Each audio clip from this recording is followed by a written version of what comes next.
Can social media be toxic for your love life? In today's podcast, we're going to be answering that question from Rhiannon, who is from Indianapolis. Let's jump into it. Hello. I will start with the juicy details. I am not back out dating. I was dating someone for about a year, and then this past summer he broke it off. And I have been taking some time to recover from my heartbreak, and I started back at therapy. Not only due to my broken heart, but I felt like my self esteem and some past traumas were amplifying that heartbreak. So just trying to do not only healing from that relationship, but previous experiences throughout my life. And in that, recently, my therapist had made me aware of and encouraged me to join a Facebook group. And that leads to my question. These Facebook groups, I believe, are all over the country, and they're city based, and they're for only women. And the goal of these Facebook groups are to protect women. The gist of a lot of these groups are called Are We Dating the Same Person? And I understand that the purpose of these groups is to protect and create a community of women looking out for each other. But I have also found that it's very disheartening and sometimes causes anxiety before I've even started dating. And I know that mindset is very important when dating, and giving someone a fair chance, as well as just sitting back and taking in the moment. But these groups seem to be good and also bad. So my main question is how would you integrate or deintegrate this part of social media into love strategies? There's no way at this point to take out social media from dating, and these groups are to protect, but I don't know how you would apply this to love strategies or not. Well, Rhiannon, two steps to be done here. Number one, fire a therapist because she doesn't know what she's doing. What therapist tells their client to go on Facebook at all? Do you just look at the data of what social media does to your mental health? Fire your therapist. And number two, find a great community that you can that builds you up rather than brings you down. This community sounds to me like there's a lot of toxicity in there, and I get it. It's a lot of people who are jaded about love. Get those people together, and guess what? It's just going to create just a toxic ball of crap sludge that everyone's going to start believing in. All men are the worst. All men are terrible. This guy, he never called me back. This guy slept with 2 other women. Guess what? It's just going to lead you to 10 years of thinking that men are the worst. Dating is impossible. It's never going to happen for you. Was that too strong, Gary? I don't know. No, I mean, firing therapist, I don't know. But it's that therapist. I'm not saying all therapists, all just therapists. that therapist. One, it's a curious suggestion because I think, once you start getting into the social media world, there are no real guardrails, right? There's no real safety net with like who's going to be in those groups and what's going on. And I think what she's describing, I don't know, I don't find it surprising at all, right? And I think you have to be careful who you spend your time with, because who you're spending your time with, you're going to pick up thought patterns. You're going to feed off of that negative energy.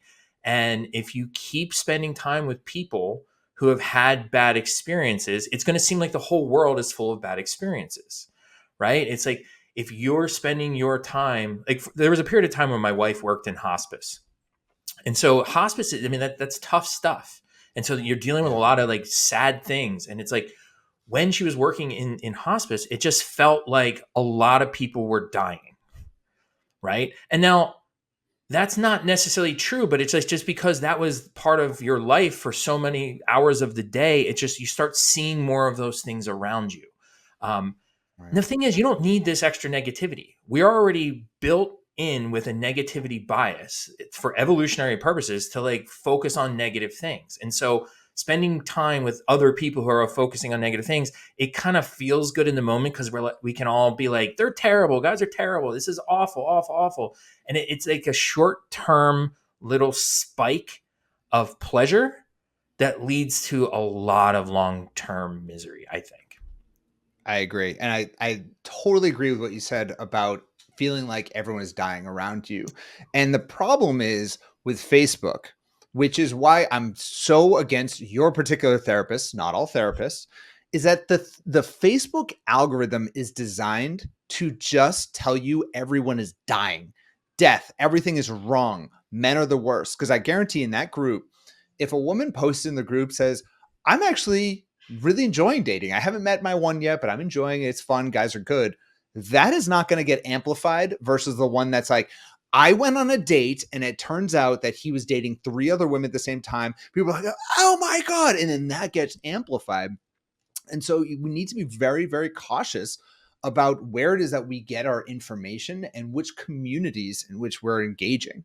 And so social media, like one thing we tell our clients when they work with us and they join our community at Love Strategies, and Love Accelerator is our coaching program where we help women, thousands of women all around the world, get out there and attract love. One thing we tell our clients to do when they first join Love Accelerator is to delete all social media. Just get off it. I mean, get off it completely and lean into our community, because our communities can very much be like, it's like a living organism, and it can be either this dark black plague organism that just sucks all of your energy dry and makes you feel like shit all the time. And there's some communities or some organisms that actually prop you up and empower you and make you feel great when you're down, and not just kind of like, keep bringing negativity and keep just supporting your existing preconceived belief systems that are just like negative. You know what I'm saying, Gary? I don't know. Help me. I'm losing my No, words here. I think what it is like when it comes to relationships, and not just relationships, but lots of things in life, when you're skeptical, when you're cynical, it feels like you're being smart. It feels like you're being cautious. It feels like you know something other people don't, because you're like, wait a second, no, I don't like this thing. But what we know is optimists have better relationships.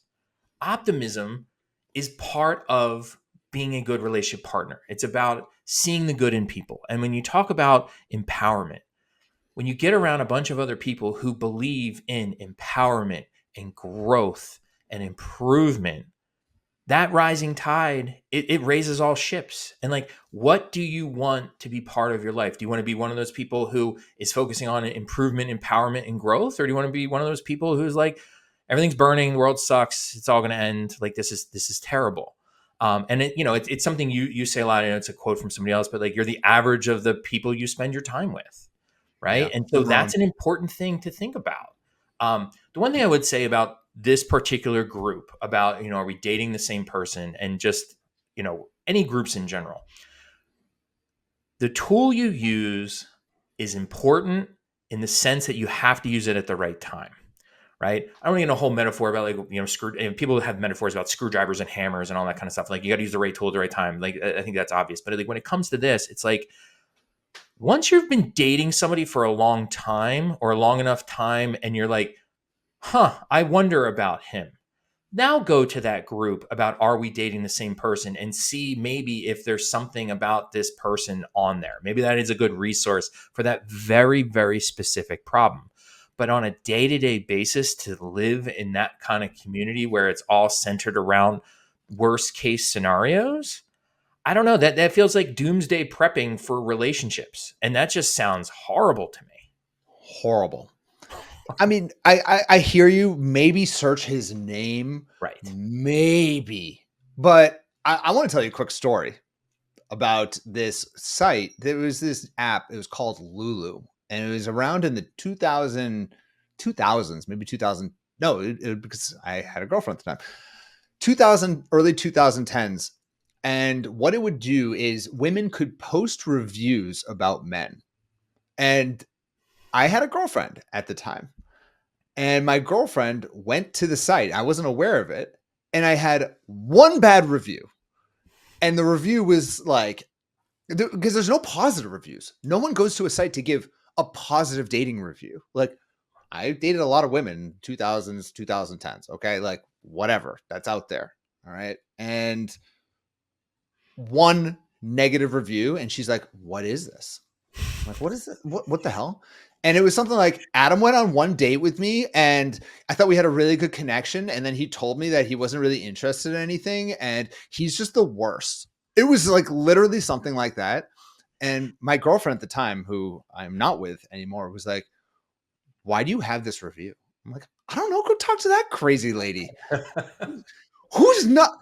We went on one date. I didn't like it wasn't like he cheated on me. He did all this horror. It was just like it was a bad date. I literally didn't even know who it was because it was anonymous. So I have a special place in my heart thinking that these stupid groups are so idiotic, because just seeing that review at the time, I'm like, and it honestly made me not like my girlfriend at the time, which may be why I didn't marry her. Honestly, no, I'm just kidding. But I'm not being strong. But it really made me be like, these groups are so silly, so dumb. Because again, the only types of reviews that will come out of it are going to be negative reviews. Yeah, and And I will say, like, love doesn't work that way. I'm a professor, so I am, at the mercy of, there's a site out there that where students get to rate their professors. Now, with something like that, people will leave positive reviews, but it's a whole entirely different dynamic. When it comes to dating, this is like one of those things that sounds like a good idea, but actually is a horrible, atrocious, not useful at all idea, because it won't have any positive reviews, because all the positive reviews are the people that are in those relationships still.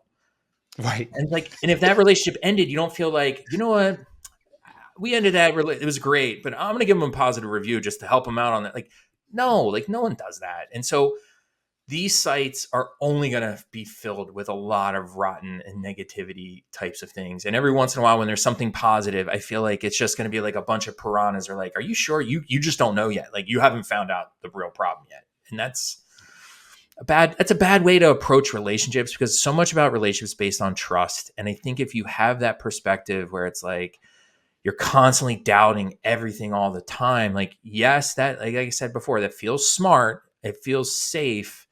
But when you keep out some of that bad stuff, you're also keeping out all the good stuff too. And that's probably a bigger problem. So back to the original response, I really do believe get a new therapist, because I don't believe that therapist is giving you the right advice. Any therapist that tells you to go to Facebook, which is proven to make women feel worse about themselves, like study after study, it's not the right type of person you want advising you. Find a new therapist. And number two is, we would love to welcome you and anyone listening to this who wants a better community. This is not trying to be a shameless plug, but it's just so related to what we do. If you want a community that props you up, that makes you feel supported, that gives you the encouragement when you need it, but also the tough love when you need it, then that's exactly what we do. And Gary has been just instrumental in building that community, as well as our other coaches, Robin, Maureen, Sarah, everyone, in building this incredible place where we allow some level of venting, but it's productive venting. And it actually creates action in the right direction. And everyone knows each other in the right way and props each other up when one person is down. And nothing like it exists on the planet. I mean, nothing. And so our clients will literally delete all social media.